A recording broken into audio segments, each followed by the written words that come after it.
On behalf of the Buzz Basement Bros podcast, we'd like to wish you guys a very Merry Christmas.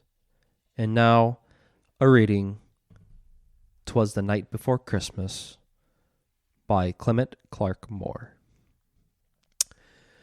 'Twas the night before Christmas, when all through the house not a creature was stirring, not even a mouse. The stockings were hung by the chimney with care, in hopes that St. Nicholas soon would be there. The children were nestled all snug in their beds, while visions of sugar plums danced in their heads.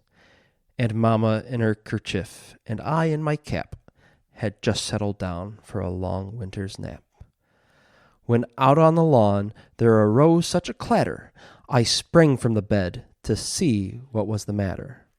Away to the window I flew like a flash, tore open the shutters, and threw up the sash.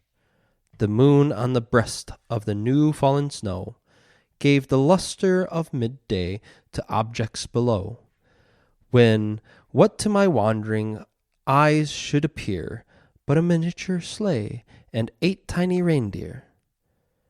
With a little old driver, so lively and quick, I knew in a moment it must be St. Nick.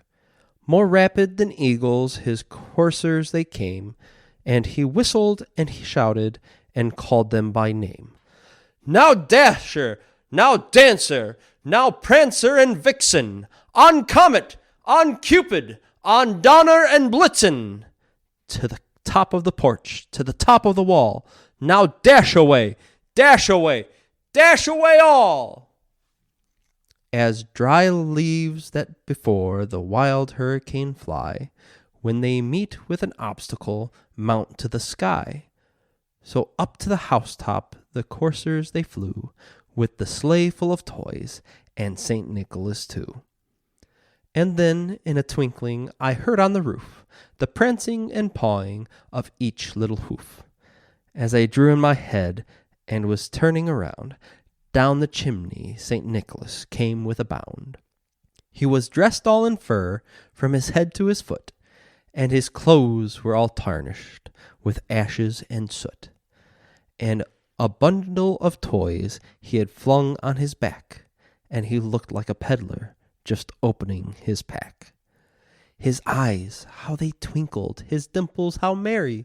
His cheeks were like roses, his nose like a cherry. His droll little mouth was drawn up like a bow, and the beard of his chin was as white as the snow. The stump of a pipe he held tight in his teeth, and the smoke it encircled his head like a wreath. He had a broad face and a round little belly that shook when he laughed like a bowl full of jelly. He was chubby and plump, and a right jolly old elf, and I laughed when I saw him in spite of myself. A wink of his eyes and a twist of his head soon gave me to know I had nothing to dread. He spoke not a word, but went straight to his work, and filled all the stockings, then turned with a jerk, and laying his finger aside of his nose, and giving a nod, up the chimney he rose. He sprang to his sleigh, to his team, gave a whistle, and away they all flew, like the down of a thistle. But I heard him explain, ere he drove out of sight, "Merry Christmas to all, and to all a good night."